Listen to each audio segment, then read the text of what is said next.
Қазақстан сияқты зайырлы мемлекетте дін мемлекеттен заң арқылы бөлінген.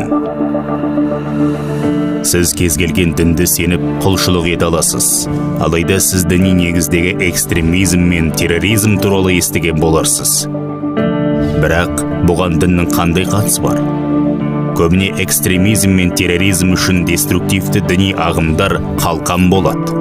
Олардың ислам мен христиандық сияқты дәстүрлі діндерге ешқандай қатысы жоқ. Деструктивті діни ағымдардың ерекшелігі діни деген қалқанның астында дінге қатысы жоқ пиғыл жасырылған. Осындай жалған діншіл ұйымдардың негізгі мақсаттары мынандай: әскери ізбасарлар қатарына көбірек адам тарту, ғаламтор, такси, жиын, хабарлама сияқты қолжетімді каналдарды пайдалану, адамның рухани және материалдық құндылығын жойып, ұйымның құндылықтарын бойына сіңіру, адамды барынша тәуелдету, адамның санасына жаудың ұлттық және діни негізде образын сіңіру, ұйымның жаңа мүшесін жетекшінің әр бұйрығын өз еркімен және ешбір қарсылықсыз орындауға көндіру.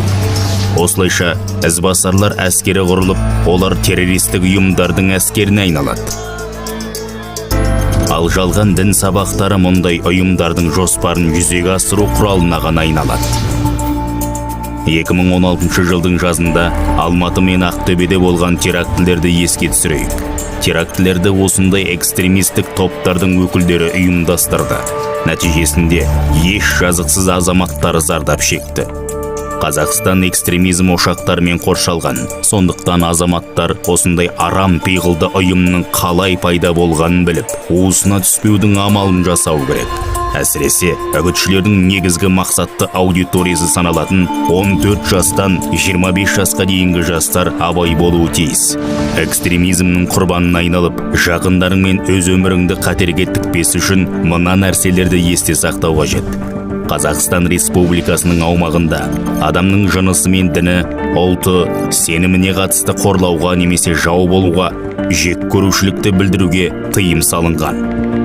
Қазақстан Республикасының шекарасында экстремистік деп танылған материалдарды бақ, ғаламтор порталдарында, көшеде немесе өзге де ғимараттарда таратуға, насихаттауға тыйым салынған. Мемлекеттің өміршеңдігі мен қызметіне зардап тигізетін әрекеттерді насихаттау және орындауға шақыруға тыйым салынған. Осы әрекеттер үшін Қазақстан Республикасының заңнамасында тиісті қылмыстық және әкімшілік кодекске сай жаза қарастырылған. Сондықтан әлдебір жетекшінің сөзіне иланбас бұрын